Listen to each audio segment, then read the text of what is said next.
여러분 오늘 하루 어떠셨나요? 정태웅입니다. 저는 아직 이 뉴스파이터 적응하느라 하루 종일 정말 정신이 없는데요. 하루빨리 정착해서 여러분만의 뉴스파이터로 거듭나겠습니다. 2024년 12월 3일 비상계엄이 선포된 지 443일 만에 오늘 윤석열 전 대통령에 대한 내란 우두머리 혐의 재판 1심 판결에서 무기징역이 선고됐습니다. 전두환, 노태우에 이어 헌정사상 세 번째 내란 단죄인데요. 또 한 장의 얼룩진 역사로 오늘이 기억이 될 겁니다. 오늘 판결 이후 법원 일각에선 윤어게인을 주장하는 목소리도 들렸는데요. 어게인이라는 말은 그럴 때 쓰는 게 아니지 않을까요? 이런 현대사의 비극이 정말 다시는 벌어지면 안 될 것입니다. 2월 19일 목요일 정태웅과 함께하는 뉴스파이터 힘차게 달려보겠습니다. 60초 후에 돌아옵니다. 채널 고정.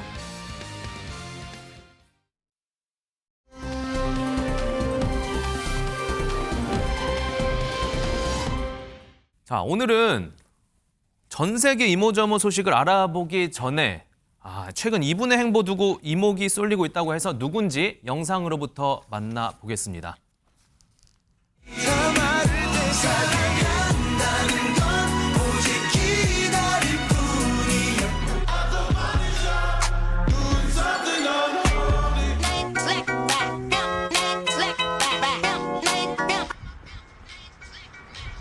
안녕하세요. 김선태입니다. 공직에 들어온 지 10년, 충주맨으로 살아온 지 7년의 시간을 뒤로하고 이제 작별 인사를 드리려고 합니다. 아울러 응원해 주시던 충주 시민분들과 항상 배려해 주셨던 충주시청 동료 여러분께도 감사의 말씀을 드립니다. 정말 충주맨 누가 봐도 이제 익숙한 분이죠. 웬만한 연예인보다도 이제 더 유명하다고 해도 과언이 아닐 정도인데 최근에는 사직 인사까지 올리기도 했습니다. 갑자기 또 이분에게 이목이 쏠렸네요. 김묘성 기자님. 네, 그렇습니다. 충주맨이라고 말씀을 드렸는데 이분의 실명도 이미 많은 분들이 알고 계십니다. 김선태 전 주무관이라고 이제 해야겠네요. 맞아요. 네, 갑작스런 사직서 제출에 왜 갑자기 이 공무원 생활을 그만두게 되었을까라는 여러 가지 궁금증과 추측들이 난무하고 있던 상황이었습니다. 먼저 그 추측 중에 하나로는 김 전 주무관이 자유롭게 그 충주시의 유튜브를 만들어갈 수 있도록 자유롭게 풀어준 사람이죠. 조길형 충주시장이 충북도지사 출마를 위해 지난달에 사임을 했습니다. 그러다 보니까 이곳에 합류하기 위해서 혹은 합류를 하지 않더라도 이미 시장의 자리에서 물러났기 때문에 함께 자신도 사직을 결심했을 수 있다라는 추측이 있었고요. 그리고 두 번째로는 이미 충TV, 충주시 그 유튜브 채널이죠. 구독자가 100만 명에 가까울 정도로 인기가 폭발이었고 조회수도 엄청났습니다. 그리하여서 김선태 전 주무관이 초고속 승진을 하게 되었는데 그 승진을 둘러싸고 공직사회 내부에서 질투나 시기 같은 부정적인 시선을 굉장히 많이 받았을 것이라는 추측이 나오면서 이것 때문에 괴로워서 그만둘 수도 있겠다라는 추측이 있었습니다. 그러던 중에 오늘 한 언론 보도를 통해서 이야기가 흘러나온 부분이 있었는데요. 내용은 이러했습니다. 청와대라는 키워드가 나옵니다. 청와대 측이 최근 사직서를 제출하고 휴가 중인 김선태 주무관을 만나서 채용에 대한 의향을 물어봤다라는 내용이었습니다. 저도 지금 깜짝 놀랐는데 청와대 관계자를 어제는 만난 것 같거든요, 지금. 그렇다면 예, 아니요 이렇게 대답하지 않았을까요? 네, 이와 관련해서 오늘 한 언론 매체를 통해서 이 김선태 전 주무관이 입장을 냈습니다. 구체적으로 제안을 받은 게 없기 때문에 답변할 것도 없다는 겁니다. 즉 무언가를 하자 이런 취지의 얘기가 오간 건 아니었다는 겁니다. 자, 그럼 만나서 무슨 얘기를 했을까를 놓고 봤을 때 공직을 더 할 생각이 있냐는 취지의 질문이 있었다는 거죠. 근데 조금 더 생각을 해보면은 이 정도 향후에도 공직을 이어갈 의사가 있으십니까 정도는 전화 통화를 통해서도 할 수 있었을 텐데 굳이 만남이 있었다는 거는 그 자리에서 무언가 더 발전적인 이야기가 있지 않았을까라고 생각해 볼 수 있는 대목이고 또 하나 또 체크해 볼 점은 과연 그 만나는 시점이 이 충주시를 그만두고 그 이후 혹은 그 이전에 어떠한 교감이 있었는지 이런 부분까지 향후 조금 더 쟁점이 될 것으로 보입니다. 그러니까요. 김현주 평론가님. 네. 이게 지금 청와대 영입에 대한 제안이 오가진 않았는데 만나기는 했다. 이건 뭐 어떻게 해석해야 돼요? 네, 만난 사실까지는 인정을 하고 있지 않습니까? 우리가 왜 소설책을 읽을 때도 행간의 의미를 잘 읽어야 된다. 이런 표현이 있듯이 정치권에서 나타나는 어떤 뭐 행보라든지 현상 등 이런 것들에 대해서는 그 막간에 어떤 의미가 있는 것인가를 좀 읽어봐야 할 텐데요. 구체적인 제안은 없었다. 하지만 이런저런 이야기는 오고 갔다라고 한다면은 실질적인 의사타진 정도는 오가지 않았을까라고 추측해보는 것이 합리적이지 않을까 이렇게 생각이 됩니다. 맞습니다. 분명한 게 어쨌든 김선태 전 주무관의 사직 소식부터 지금 청와대 러브콜 설까지 관심을 받고 있는 건 누가 봐도 사실이잖아요. 지금 왜 그럴까요, 허준 변호사님? 그만큼 김선태 주무관이 대단한 능력을 가진 마케터다라는 평가가 있기 때문이 아닐까 하는 네. 생각이 듭니다. 그도 그럴 것이 김 전 주무관 사직 소식이 알려진 뒤에 충주시 유튜브 채널 구독자 수가 급감했거든요. 맞아요. 97만 명, 그러니까 100만 구독자를 목전에 두고 있다가 순식간에 74만 명까지 하락하는 뚜렷한 변화를 보여줬습니다. 그러다가 후속 영상으로 올라온 게 상당히 주목을 받으면서 살짝 반등을 하긴 했는데요. 설 연휴 중에 추노라는 제목의 영상, 지금 보시는 영상이 네. 올라와서 화제를 모았습니다. 김 전 주무관 후임인 최지호 주무관이 긴 머리 풀어헤치고 입가에 코수염 그리고 삶은 계란 우적우적 먹는 영상이고요. 그 앞에는 고봉밥과 나물이 가득한 밥상이 놓여져 있는데 주변에 사람이 없어요. 혼자 먹는 모습이거든요. 네. 이거 보면 떠오르는 드라마 있죠. 네. 2010년에 엄청난 인기를 모았던 드라마 추노의 명장면을 패러디한 건데 그때 대길이가 함께했던 왕손이 그리고 최장군을 동고동락하다가 떠나보내고 나서 혼자서 삶은 계란을 먹다가 목이 콩 막히면서 오열하는 그 기억납니다. 장면이 있었거든요. 그걸 패러디한 거예요. 그러니까 지금 제일 중요한 사람이었던 김선태 전 주무관 미디어 팀장이기도 했거든요. 팀장이 떠나가고 나서 지금 이 유튜브를 어떻게 다시 기사회생시킬 건지 한 몸에 지금 모든 부담을 안고 있는 어떤 슬픔 그리고 같이 했던 사람을 떠나보낸 아쉬움 이런 것들을 표현한 게 아니냐 이런 해석이 나오고 있는데 네. 최지우 주무관 얘기로는요. 구독자 흐름이 단기간에 떨어지는 걸 인식했다고 합니다. 그 과정에서 급하게 친구 도움을 받아서 만들어서 설에 올린 영상이다라고 얘기를 했고요. 한 가지 더 김선태 전 주무관이 조언을 줬다고 합니다. 정말 하여튼 뭐 어떻게든 모든 색다른 행보로 주목받는 우리 충주맨의 행보 꾸준히 지켜보겠고요. 동시에 충주맨은 같지만 또 다른 충주맨의 탄생도 함께 기대해 보겠습니다.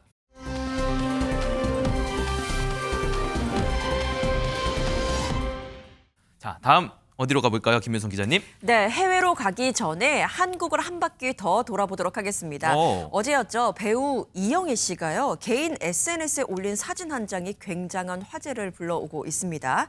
시장에서 쉽게 구할 수 있고 많은 분들이 갖고 있는 김장조끼. 이 김장조끼를 입은 사진을 공개하면서 글을 덧붙였습니다. 글의 내용을 보면 전통시장 나들이 힐링하고 갑니다. 모두 행복하세요라는 내용이었습니다. 야, 안진용 기자님. 요새 사실 저렇게 김장조끼 좀 유행하는 시즌이잖아요. 네. 그런데 이영애 씨가 또 입으니까 관심이 또 새롭네요. 저 김장조끼랑 비슷한 문양으로 최근에 한 명품 브랜드에서 의상을 내놨는데 그러니까요. 벌당 수백만 원 되거든요. 그러니까요. 근데 이영애 씨가 입고 있으니까 잘 어울리죠? 네. 저 재래시장 가면은 10,000원이면 살 수 있습니다. 야. 많은 외국인들이 이거 보고 또 가지 않을까 생각이 드는데 일단 이영애 씨는 수산물 시장에서 식자재를 고르는 모습을 비롯해서 호떡이라든지 이렇게 시장 음식을 즐기는 모습까지 보여줬습니다. 더 나아가서 시장 상인들과 자연스럽게 웃으며 대화를 나누기도 했는데 물론 스타지만 사실 카메라 뒤에서는요. 한 가정의 엄마이자 또 두 아이를 키우고 있기 때문에 누구보다도 소탈한 모습을 보여주고 있어서 이 장면이 화제를 모은 겁니다. 그렇습니다. 김민호 변호사님, 아무래도 이영애 씨가 이렇게 시장에 등장했으면 뒤집어질 수밖에 없겠죠, 시장으로서는? 말 그대로 난리가 났습니다. 네. 그 상인분들께서 너무 반갑게 맞이해 주시고 환영해 주셨는데요. 저도 이 이영애 씨가 개인 SNS에 올린 사진들을 전부 살펴봤는데 뭐 김장조끼를 입으신 사진, 칼국수를 드시는 사진 모든 사진들이 다 잘 나왔지만 무엇보다 그 한복 상점에서 한복을 입으신 사진이 너무 아름답게 동양의 미를 너무 아름답게 잘 표현을 하셨더라고요. 상인분들께서 너무 기뻐하실 수밖에 없고 좋아하실 수밖에 없으셨던 것 같아요. 그렇죠. 네, 이렇게 대장금 때부터 팬이었던 저로서도 오랜만에 이렇게 친근한 모습으로 만나니 굉장히 반갑습니다.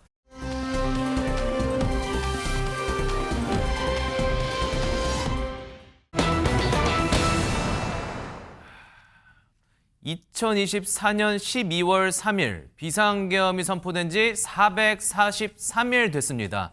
오늘 윤석열 전 대통령에 대한 내란 우두머리 혐의 재판 1심 선고가 있었는데요. 그 내용부터 보시죠. 피고인들 모두 자리에서 잠깐만 일어나 주십시오. 주문을 선고하도록 하겠습니다. 피고인 윤석열 무기징역, 피고인 김용현 징역 30년, 피고인 노상원 징역 18년, 피고인 조지호 징역 12년, 피고인 김봉식 징역 10년, 피고인 목현태 징역 3년, 피고인 김용군, 피고인 윤승영은 강부죄.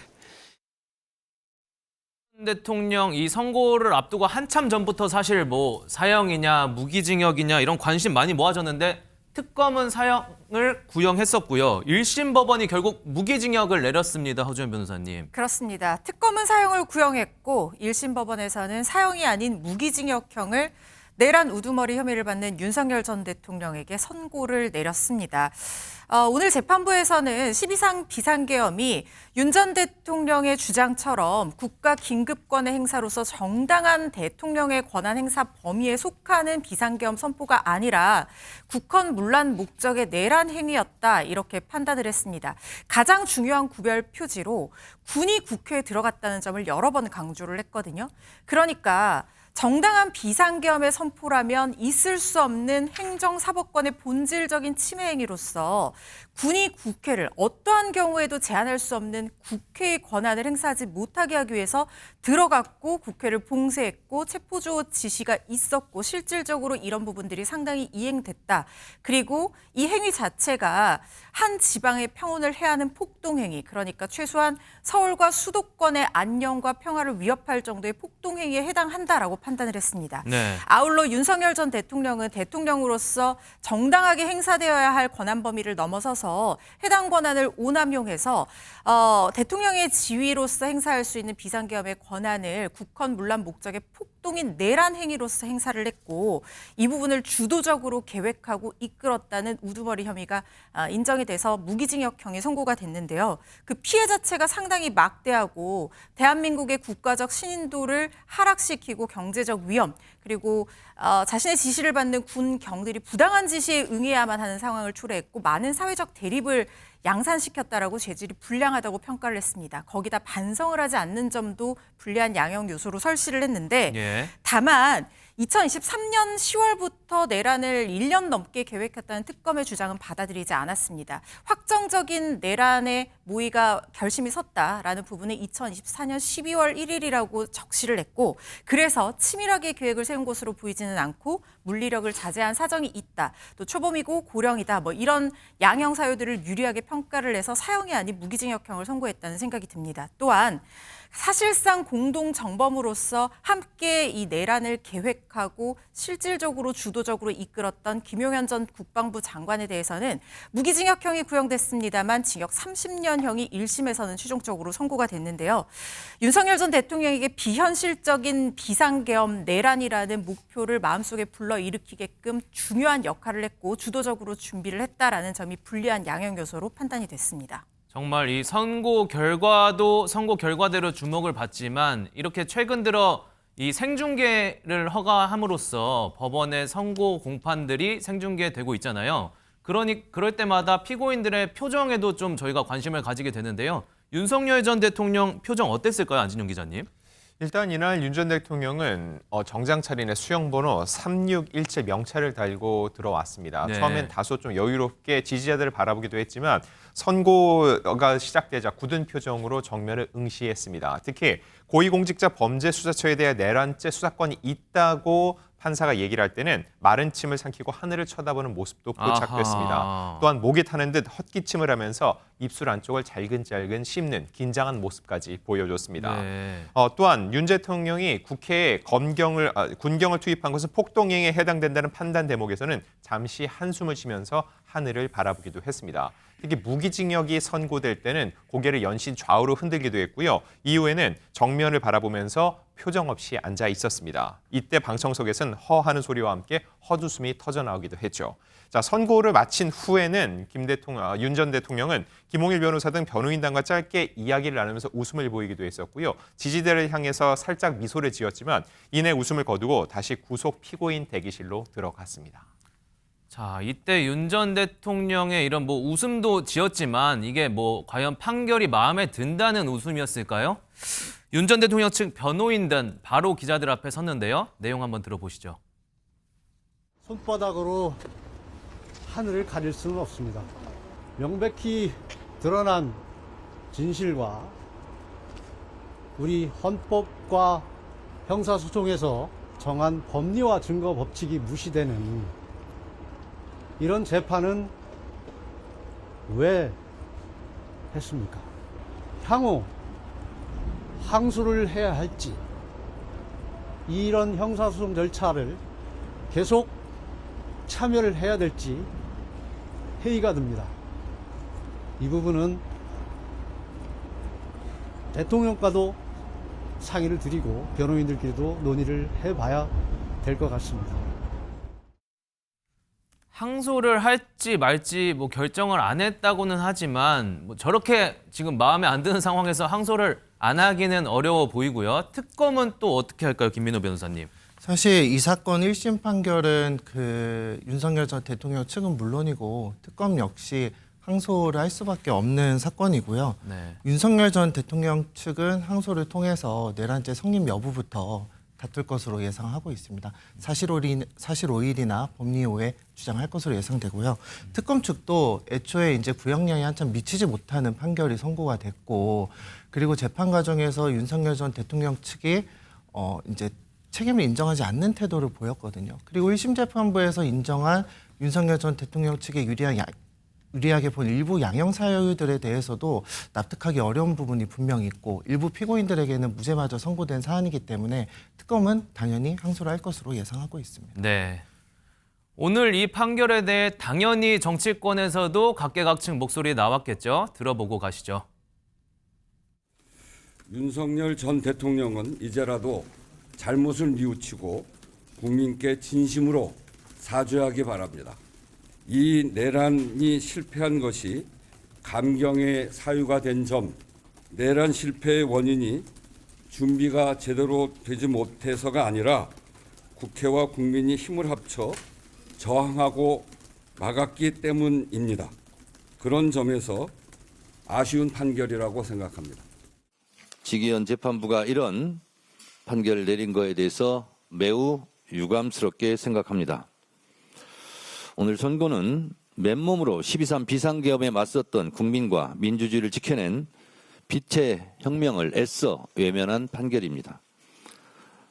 내란 세력의 엄중한 심판을 내리라는 국민의 준엄한 명령은 끝내 외면당했습니다. 들어보셨지만 아무래도 가장 궁금한 건 국민의힘 측 입장이긴 합니다.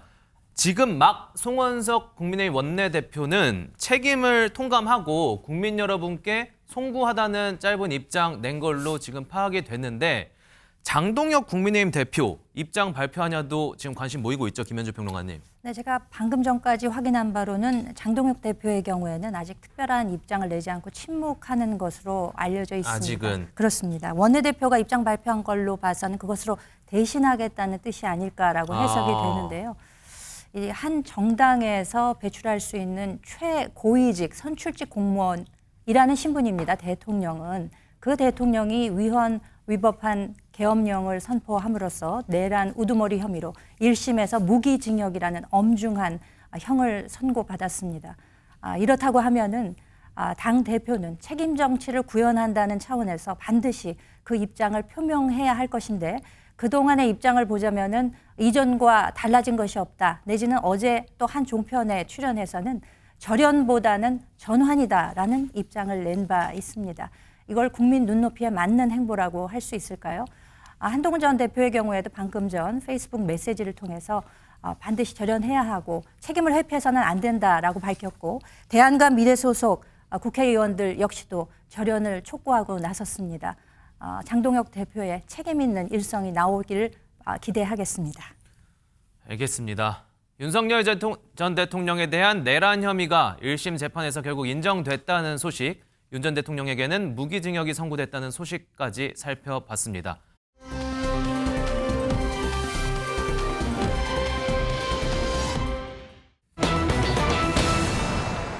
자, 안진용 기자님. 새벽에 몰래 아파트 계단 숨어 있었다. 정말 모든 단어가 다 수상해 보여요. 네, 오늘 새벽 2시 30분경 광주의 한 아파트에서 벌어졌던 충격적인 사건입니다. 뭐죠? 그리고 제목에서 보신 것처럼 네. 그 계단에 숨어있던 남성과 관련이 있는 사건이었는데 어떤 일이 벌어진 건지 먼저 CCTV 보여드리겠습니다.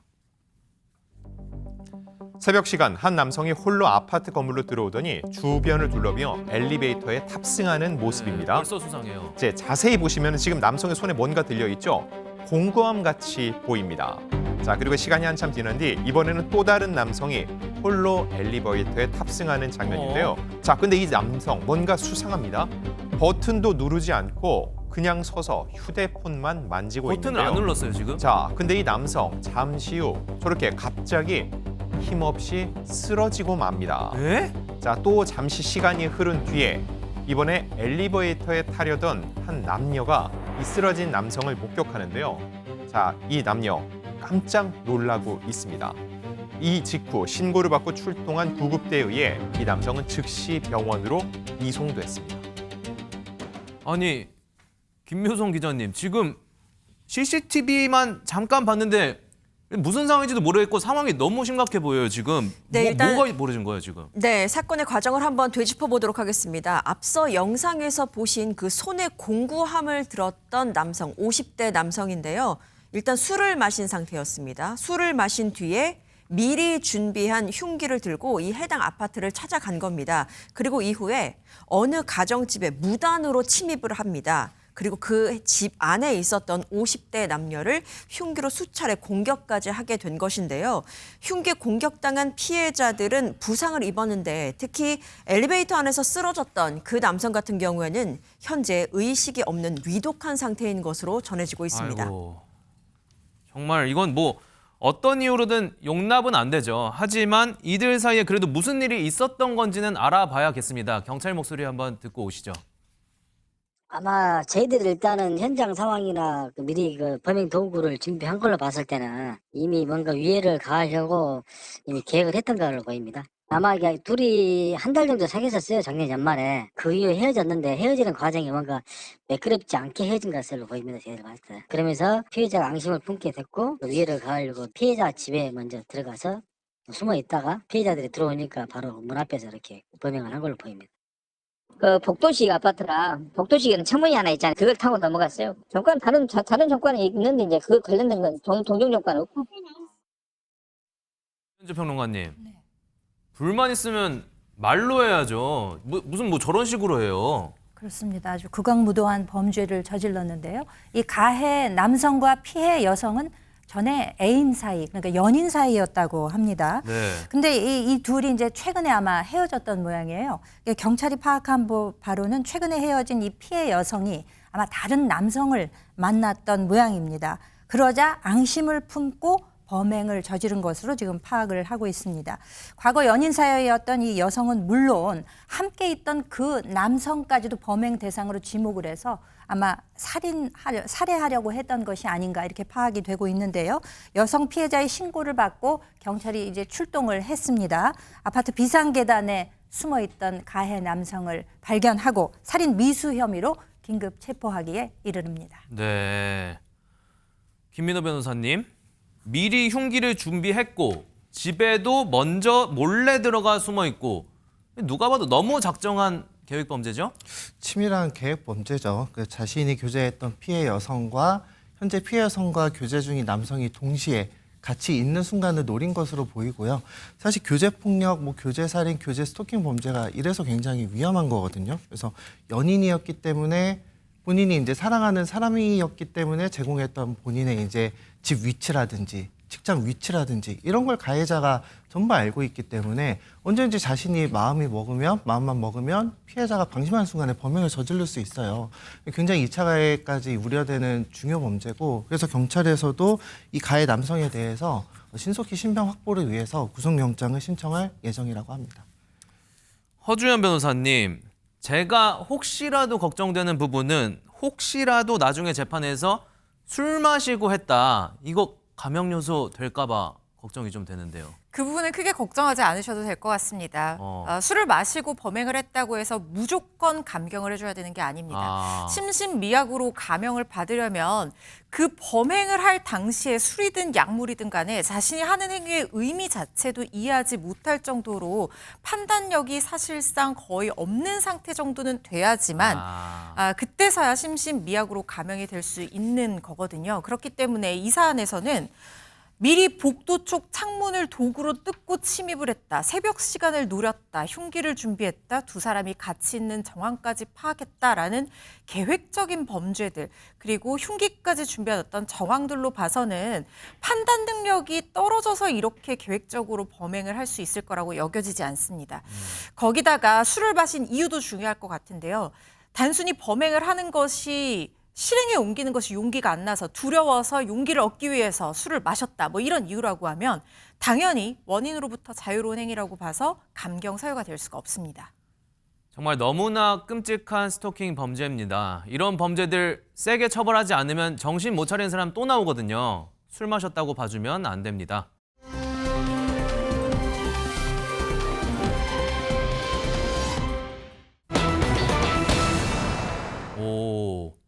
말 그대로 이게 몸을 정말 갈아서 만든 금메달이다. 이게 누구를 향해 나온 말일까요? 금메달의 주인공 영상으로부터 만나보고 이야기 넘어가 보겠습니다.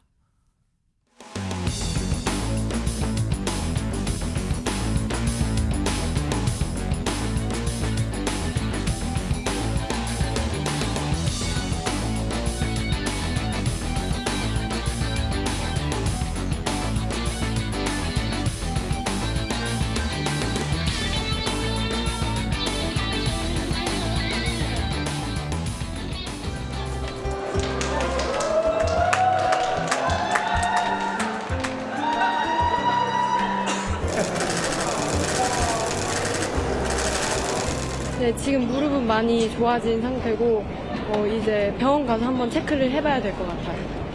먼저 두쫑쿠가 너무 먹고 싶었는데 그거를 다른 분들이 밀려내서 주셔가지고 먹고 와가지고 그래도 괜찮고 그리고 또 마라탕 제일 먹고 싶어요 지금. 정말 이거야말로 자막에도 나왔지만 말 그대로 금의 환영입니다. 전 국민에게 감동을 선사한 최가온 선수인데 저렇게 인터뷰하는 거 보니까 정말 또 영락없는 10대 소녀예요. 안진용 기자님. 네, 이 금메달은 한국뿐만 아니라 전 세계를 매료시켰습니다. 그래서 해외 지금 외신 반응도 보면 충격적인 결과가 일어났다. 매혹적인 잠재력을 보여줬다라고 얘기를 하는데 그럴 수밖에 없었던 게 스포츠를 두고 각본 없는 드라마라고 하잖아요. 아마 드라마도 이렇게 썼으면은 너무 지나치다는 얘기가 나왔을 겁니다. 총 3차례 도전하는데 첫 번째 1차 시도에서 슬로프 턱에 걸려 고꾸라지면서 넘어졌습니다. 꽤 크게 넘어져서 부상까지 우려됐었죠. 그래도 포기하지 않고 2차 시도를 했는데 이번에도 또 넘어졌습니다. 1차 때 여파가 남아있다고 생각하니까 사실 이때만 해더라도 무사히 완주만 하면 좋겠다는 생각이 들었는데 3차에서 기적 같은 퍼포먼스를 펼치면서 한국 선수단에게 첫 번째 금메달을 안겨줬는데 또 하나 중요한 거. 이게 그동안 동계 스포츠에서 한국은 빙상, 얼음 위 스포츠, 쇼트트랙, 스피드 스케이팅에서 두각을 보였습니다. 근데 이번엔 설상 종목이라는 거죠. 눈 위에서 하는 종목에서는 첫 번째 금메달이었기 때문에 더욱더 의미가 컸었고요. 최가원 선수의 가장 든든한 지원자인 아버지는 3차 시기를 앞두고 포기만 하지 말자. 이건 올림픽이잖아라고 다독였다고 합니다. 그리고 최가원 선수 역시 내 다리가 부러질 정도로 아픈 건 아니니까 해보자라는 생각이 더 강했다고 하는데 그야말로 실력과 정신력이 만들어낸 시너지 효과를 할 수 있습니다. 진짜 실력과 정신력, 그것보다도 또 정신력이 유독 더 크게 발휘된 이 최가온 선수의 결과물인 것 같은데 아무리 그래도 1차전에서 너무 크게 넘어져가지고 저만 해도 그 경기 보면서 야 이거 트라우마 생겨서 이거 2차, 3차는 뭐 해볼 필요도 없겠다 정도의 생각이 들 정도였어요. 한국 오면 검사해본다고 했거든요. 허주연 변호사님 어떨까요? 오늘 정밀 검사 사진을 최가온 선수가 SNS에 올렸거든요. 근데 거기에 3프랙처스 그러니까 영어로 프랙처스가 골절을 의미하는데 그렇죠. 3군데 골절이 됐다라는 내용이 포함이 되어 있어서 아마 세 군데 뼈에 문제가 생긴 것 같습니다. 근데 프랙처스라는 게 단순히 브레이크보다 더 범위가 넓어서 실금까지도 포함하는 부분이기 때문에 정확하게 상태가 어떤지는 좀 더 추이를 지켜봐야 될 것 같은데 실금이 문제가 아니라 멍 하나만 들어도 운동선수의 몸은 너무나 큰 영향을 받을 당연하죠. 수가 있잖아요. 그래서 누리꾼들도 이게 더 대단하다고 생각할 수밖에 없는 겁니다. 말 그대로 몸을 갈아서 만든 금메달이다. 08년생 진짜 얼마나 어린 아이입니까? 사실 소녀잖아요. 맞아요. 10대 소녀인데 이 멘탈, 정신력이 너무 대단하다라고 하면서 이 골절 뉴스를 보고도 다들 더 놀라고 있는 분위기입니다.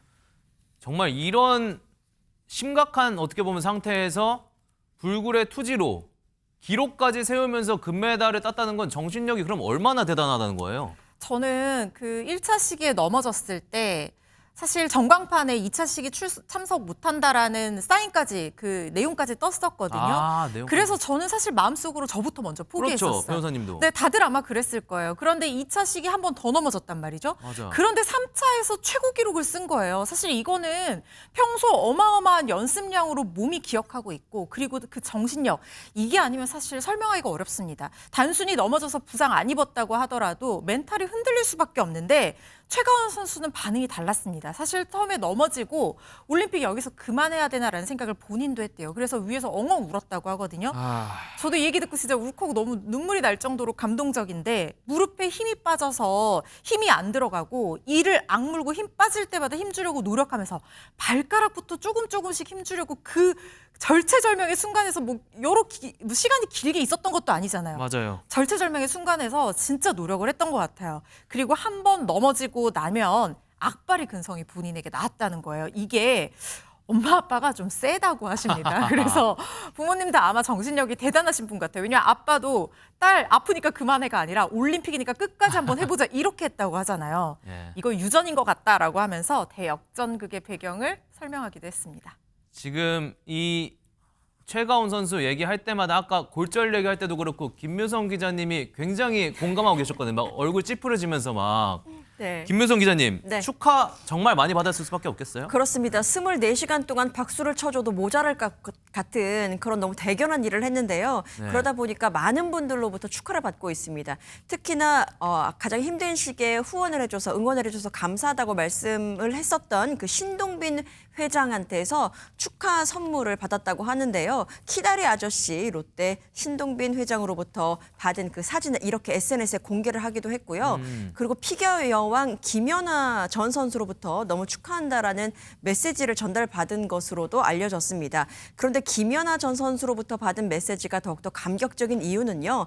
최가원 선수가 사실 올림픽을 앞두고 SNS를 쭉 보다가 지난 2010년 밴쿠버 올림픽 때 김연아 선수의 희대의 짤이 있잖아요. 스트레칭할 때 무슨 생각하세요? 라고 물어봤더니 무슨 생각을 해? 그냥 하는 거지 라고 대답을 했던 그 김연아 선수의 그 모습을 보면서 마음을 다잡았다고 하거든요. 그랬던 김연아 전 선수에게 이렇게 축하 인사를 받은 겁니다. 그리고 이 축하 분위기는 최가원 선수가 거주하는 곳으로 알려진 강남의 한 아파트 단지에서도 이어졌습니다. 최가원 선수가 거주하고 있는 한 아파트 단지 입구에 내걸린 축하 현수막이 있었는데요. 같은 주민으로서 굉장히 자랑스럽고 대견했을 것 같습니다.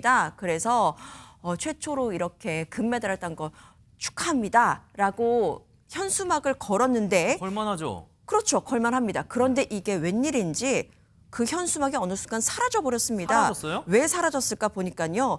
금수저가 자랑이냐라면서 구청의 악성 민원이 계속해서 들어왔기 때문에 이 현수막을 철거할 수밖에 없었다라는 이야기가 전해왔습니다.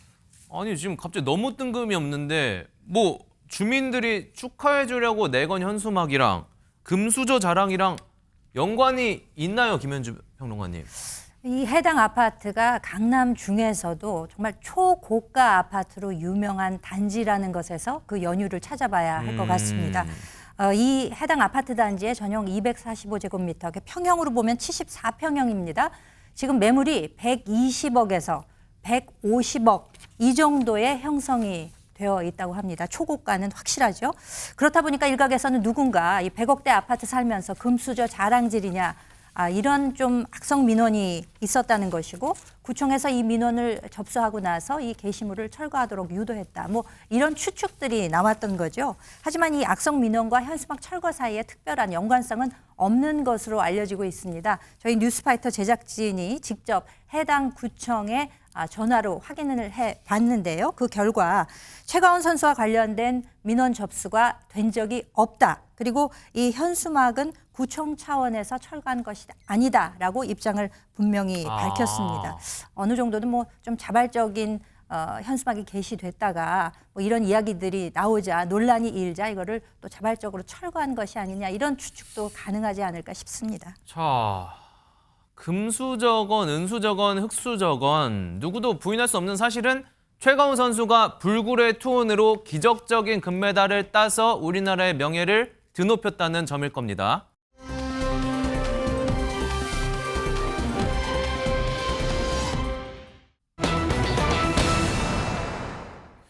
김현주 평론가님, 수사, 변호, 이거는 반대말 아니에요, 사실상? 그렇죠. 그렇게 생각할 수 있죠. 이 박나래 씨 관련 소식이 좀 수면 밑으로 내려가는가 하면 계속해서 다시 등장을 하고 있습니다. 이 코미디언 박나래 씨 이름이 또다시 등장한 이유가 이번엔 좀 다른데요. 전 매니저 폭행 또 의료법 위반 혐의 등을 수사해온 경찰서 소속의 그 경찰이 있습니다. 수사 책임자라고 할 수 있는 형사과장이 네. 박나래 씨 법률 대리인이 속한 로펌에 재취업을 했다는 사실이 알려지면서 지금 논란이 되고 있는 겁니다. 네, 그러니까 지난해 12월부터 강남경찰서에 형사과장으로 지내왔던 형사가 그러니까 퇴직을 했던 것이죠. 박나래 씨 변호를 맡은 대형 로펌으로 그리고 합류를 했습니다. 이거 정말 놀랄만한 소식 아니겠습니까? 그러니까요. 형사의 입장으로 있다가 변호하는 입장의 회사에 들어갔다는 것인데요. 이 강남서 형사과 지난해 12월부터 박나래 씨의 의료법 위반 혐의 등을 줄곧 수사해 오고 있던 부서입니다. 허주현 변호사님, 이거 뭐 영화 시나리오 같아요. 이 수사하던 곳에 있다가 반대로 그 변호하는 곳에 간다. 이런 일이 일단 흔하진 않겠죠, 당연히? 흔한 상황이 아닐 뿐만 아니라 과연 온당한 것인가에 대해서도 우리가 의심을 품을 수밖에 없는 맞아요. 상황입니다. 형사과에서 어쨌든 직접적인 일선 수사를 담당하지는 않았다고 본인이 얘기는 하고 있지만 수사 내용 보고를 받았다고 하면 이미 고소인 조사까지 이루어진 상태에서 관련 내용을 수사 정보를 인지하고 있을 가능성도 우리가 배제를 할 수가 없거든요. 수사 보고를 받던 책임자가 피의자를 대리하는 로펌 소속이 됐다. 상당히 부당하다는 생각이 듭니다. 공정성을 담보해야 할 책임자가 사실상 상대 진영으로 넘어간 것이기 때문에 이 수사 자체의 공정성 시비에 휘말릴 우려도 있어 보이는데요. 지난 12일 강남경찰서에 그러니까 피고소인 조사를 위해서 출석할 예정이었던 박나래 씨가 일신상의 이유, 건강상의 이유로 갑작스럽게 하루를 앞두고 조사 일정 전날에 출석 일정을 연기해달라고 신청했고 이게 받아들여졌습니다. 박나래 씨 측은 몸이 좋지 않다는 이유뿐만 아니라 출석 현장에 인파가 몰려서 안전 문제가 우려된다라는 이유를 댔는데 유명인이 이렇게 경찰서에 출두해서 조사를 받는 게 처음 있는 일은 당연히 아니잖아요. 그렇죠. 그러다 보니까 자체적으로 질서 유지가 안 될 거라는 것을 우리가 우려할 만한 어떤 중대한 상황이 있었던 상황도 아닌 만큼 이 이유는 사실 납득하기가 저는 개인적으로 좀 어려웠거든요. 네. 그런데 이번 사태까지 터진 겁니다. 수사 책임자가 피의자 측 로펌으로 이동한 것이 이 조사 일정 연기에 영향을 준 것이 아니냐라는 의심도 해볼 수가 있는 부분이고요. 그러다 보니까 일각에서는 수사 기밀을 유출하는 것이 아니냐, 부당한 영향력 행사를 시작하는 것은 아니냐라는 우려 섞인 시선도 나오고 있는 상황입니다. 문제의 소지는 없나요, 김민호 변호사님?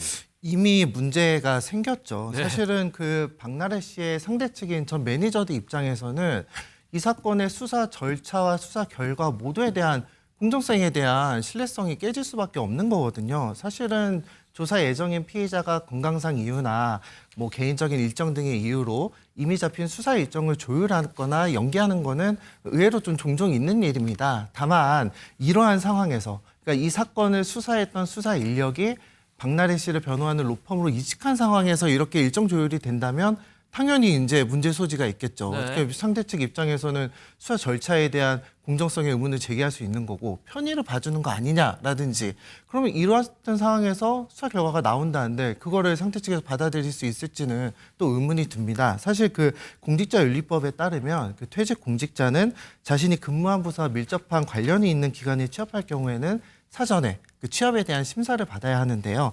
다만 현재 변호사 자격이 있는 공직자가 이렇게 법무법인에 취업하는 경우에는 심사 대상에서 제외될 수 있어서 이에 대한 문제의 지적이 계속되고 있습니다. 김묘성 기자님, 얘기를 해보면 해볼수록 아무래도 해명이 필요할 것 같아요. 네, 그렇습니다. 이 해당 형사과장은 한 언론 매체에 해명을 전했는데요. 내용은 그렇습니다. 형사과장 시절에 박나래 사건에 대한 구체적인 수사 지휘는 하지 않았고 로펌에 옮긴 뒤에도 해당 사건에 관여하지 않았다라고 이야기를 하는데 이 이야기로 말끔하게 해소를 할 수 있는지는 우리 시청자 여러분들께서도 생각이 좀 다르지 않을까 생각이 들고요. 네. 그리고 해당 로펌의 관계자 역시 해명에 나섰는데 시점에 있어서 조금 오해가 있다라는 겁니다. 박나래 사건이 강남서에 접수되기 그 전에 이미 면접을 받고 입사가 결정된 상황이었기 때문에 박나래 씨 사건과 뭐 크게 관련이 없을 것이다라고 이야기를 한 것으로 보이는데 이런 해명에도 불구하고 거센 유착 의혹 그리고 법적으로 이게 괜찮은 건지에 대한 의문, 논란들은 계속해서 이어지고 있는 상황입니다. 자, 안진용 기자님, 지금 뭐 그저 우연이었고 뭐 지금 타이밍이 문제였다 이러고 있는데 미루고 미뤄졌던 박나래 씨 소환 조사는 도대체 또 그럼 언제 이루어질까요? 자, 앵커께서 말씀하신 것처럼 우연이었고 타이밍이 문제였다는 걸 전제에 두고 이들의 해명이 다 사실이라는 걸 전제에 두고도 다시 한번 생각을 해볼게요. 자, 강남서에 접수되기 전 이미 면접을 보고 입사가 결정된 상황이었다고 하는데 반대로 박나래 씨 입장에서는 로펌을 선택해야 되는 상황이었죠. 이때 이런 인물들이 그 전에 면접을 봤으면은 해당 로펌에서 우리 이 법무법인으로 이 특정 경찰서의 형사과장이 올 예정이다라고 했을 때 박나래 씨 입장에서 선택하는 데 하나의 기준이 되지 않았을까 생각을 해볼 수 있고요. 그리고 해당 사건에 관여하지 않았다고 하는데 적어도 해당 과의 장이었기 때문에 수장이었기 때문에 향후 그 과에 있는 여러 사람들과 관계성까지 따져봤을 때는 적절치 않다는 얘기로부터 완전히 자유로울 수 없을 것으로 보입니다. 게다가 하필이면 이달 초에 옮겼는데 그 직후에 박나래 씨가 지난 12일 소환을 앞두고 있었는데 갑자기 미뤄졌다? 까마귀 날자 배 떨어진다는 것처럼 왜 하필 옮긴 직후에 정말 2달 만에 잡힌 소환 조사가 미뤄졌을까? 이건 역시 의심해 볼 수밖에 없는 상황이 생겼다고 볼 수 있고요. 또 하나 또 말씀드릴 거는 지금 이런 상황이 전개되는 상황 속에서 전 매니저 같은 경우는 노동청 조사까지 받았습니다. 직장 내 괴롭힘 문제를 삼았었는데 정작 노동청 조사를 받지 않았다라고 하는 문제 제기가 있었습니다. 하지만 이 노동청에 진정서를 제출한 후에 관련돼서 이미 조사까지 받았기 때문에 정말 이제는 박나래 씨가 소환 조사에 응할 차례라는 거죠.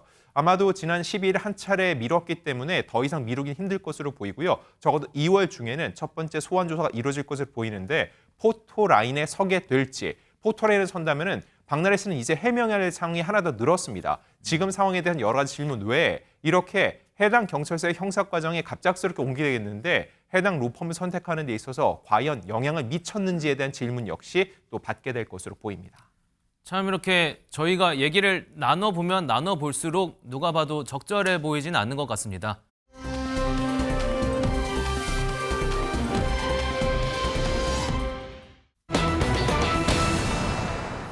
자, 김묘성 기자님.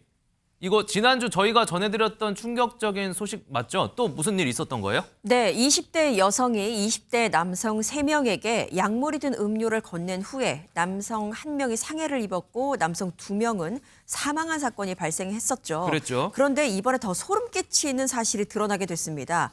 범행 전에 이 여성이 생성형 AI한테 반복적으로 질문을 남겼습니다. 그 질문 내용을 한번 살펴보면요. 일단 약물의 위험성에 대해서 질문을 했는데 수면제와 술을 함께 복용하면 어떻게 돼? 얼마나 복용하면 위험해? 사망 가능성은 있어? 라고 수차례 반복해서 질문을 한 것으로 드러났습니다. 참, 안진용 기자님. 이 정도면은 단순 호기심이라고 보긴 어려울 것 같아요, 일단. 네, 얼마 전까지는 사건이 발생되면은 그 사람의 전후 포털 검색 기록을 확인했죠. 이제는 생성형 AI를 통해서 어떤 질문을 오갔는지를 확인하고 있습니다. 네. 자, 그런데 이런 위험성과 사망 가능성을 반복적으로 물었다는 것, 이게 사전 인식 여부의 핵심 쟁점이 될 것으로 보이는데 이게 왜 중요하냐면은 정말로 미리 범죄를 계획했는지, 계획 범죄인지 우발 범죄를 가릴 수 있는 또 하나의 기준이 될 수 있기 때문입니다. 그리고 또 하나 주목할 점이 있습니다. 지난 9일이었죠. 두 번째 피해자인 20대 남성과 모텔로 들어간 이 여성이 2시간 뒤에 혼자 걸어 나오는 장면이 포착이 됐고 저희 뉴스파이터에서도 보여드린 적이 있습니다. 맞아요. 자, 근데 이 남성에게 상황을 설명하듯이 너무 자세하게 장문의 메시지를 보낸 내용이 확인이 된 건데 그 내용을 보면 이렇습니다. 음식을 어떡하냐고 물었더니 집에 챙겨가라고 해서 가져간다. 치킨 결제는 자기 카드로 하라고 해서 그렇게 했다. 현금 다발로 택시비 주고 맛있는 거 사줘서 고마워라고 했는데 조금 전에 헤어지고 갑자기 이렇게 장문의 문자 메시지를 너무 자세히 보낸 것도 혹시라도 자신의 알리바이를 만들기 위함이 아닌지 하고 의심이 드는 대목이라는 거죠. 그렇네요. 김현주 평론가님, 알리바이 저렇게 남기려고 한 문자일까요? 그렇죠. 마치 자막을 읽는 것처럼 구체적인 알리바이를 남기려는 듯 그런 의도가 엿보이죠. 마치 나는 몰랐다 이런 근거를 남기려는 것으로도 예측이 가능합니다. 또한 이 20대 여성은요. 지난 9일에도 피해자에게 이런 문자를 남겼습니다. 치킨 주문하고 영화를 보는데 갑자기 잠들었다. 기억날지 모르겠지만 음식 올 때쯤에는 좀 깨워줘. 자지 말라고 했지만 피곤한지 자려고 해라고 이는 지난주에도 저희가 보도해드린 내용과 비슷함을 알 수가 있습니다.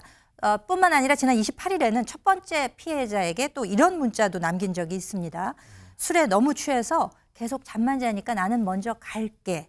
마치 뭔가를 남기려는 의도가 있는 게 아닐까요?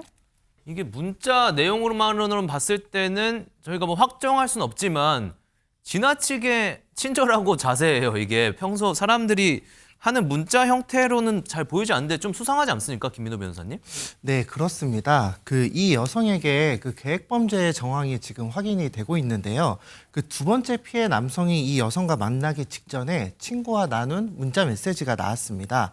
한번 내용을 보시면 숨진 남성은 친구에게 이런 문자를 보냈는데요.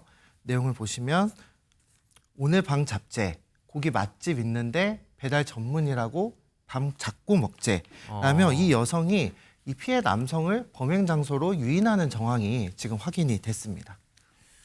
허주연 변호사님, 고의성이 드러나는 대목이라고도 보여질 수 있는데 경찰의 입장도 달라지지 않았을까요?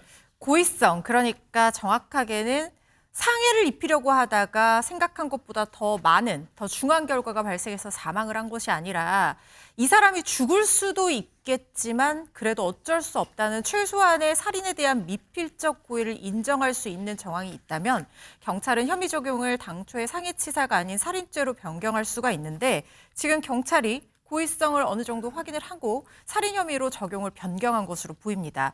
1차 범행 후에 피해자가 의식을 회복하자 약물 투약량을 더 늘렸다라는 본인 진술이 있었고 술을 마신 상태에서 이 약물을 복용하면 위험해질 수 있다는 의사의 경고를 들었고 인지하고 있었다는 진술도 있었습니다. 그외 휴대전화 포렌식 결과를 통해서 확인한 AI 이용 기록 이런 것들을 근거로 살인 혐의가 적용된 상황으로 판단이 되고요.